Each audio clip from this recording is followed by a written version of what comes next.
le monde, c'est Manu, bienvenue sur ma chaîne YouTube en TV. Pour commencer, pour mon premier vidéo, on va commencer par la base, par rapport au conditionnement physique. On va parler de trois principes fondamentaux qu'il faut savoir quand on commence à s'entraîner, soit la durée de l'entraînement, la forme avant les poids et les mouvements isolés. On va commencer par la durée de l'entraînement. Quand on commence à s'entraîner, notre corps n'est pas habitué d'avoir un certain stress musculaire quand on commence un entraînement. Alors c'est important que l'entraînement soit relativement court, environ de 30 à 60 minutes. Parce que sinon, si ça l'augmente cette période-là, ça peut commencer à être néfaste pour le corps. Euh, comme j'ai dit, on n'est pas, notre corps, nos muscles ne sont pas habitués à avoir un certain stress.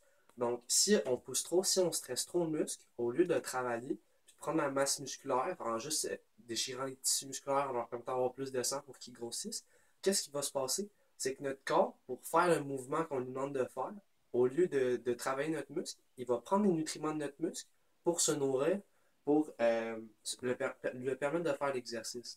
Sauf qu'au lieu de créer ton muscle, de prendre la masse, tu vas en perdre. Mm. Donc ça, c'est pour la durée de l'entraînement. C'est vraiment important que ce soit en bas d'une heure qu'on commence.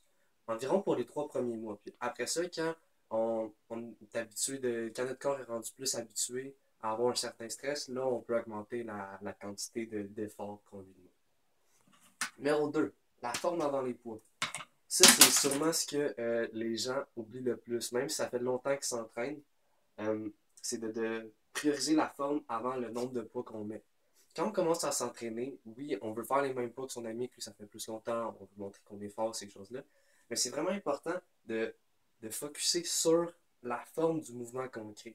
Parce que de cette manière-là, on va travailler plus notre muscle, parce que ce mouvement-là a été créé pour ça. Tandis que si on met trop de poids, on va mal travailler, on va forcer d'autres muscles que ceux-là, on va avoir moins les résultats qu'on veut obtenir. Et en plus de ça peut occasionner des blessures vraiment néfastes. Comme on n'a pas la forme, donc on force mal, des tendons, des choses, des tendons, des ligaments qui peuvent être utilisés de la mauvaise manière, puis à cause de la trop grande pression, le trop grand stress qu'il subit, ça déchire. Alors c'est vraiment important de quand on commence de mettre moins de poids, prendre plus son temps, mais apprendre la contraction musculaire du muscle qu'on travaille, puis de voir vraiment toute l'ampleur du mouvement, puis après ça, mettre du poids pour que l'effort soit meilleur, pour avoir encore des meilleurs résultats. Mais il faut toujours commencer par la forme, parce que sinon, ça va occasionner des blessures à coup sûr. Puis, pour finir, le mouvement isolé. Ça, c'est sûrement le principe que les gens ne savent pas, que les gens ne sont pas au courant. C'est que quand tu commences à t'entraîner, qu'est-ce que tu veux faire? C'est prendre la masse un peu partout. Donc, qu'est-ce que tu veux faire? C'est tu veux travailler les groupes musculaires principaux.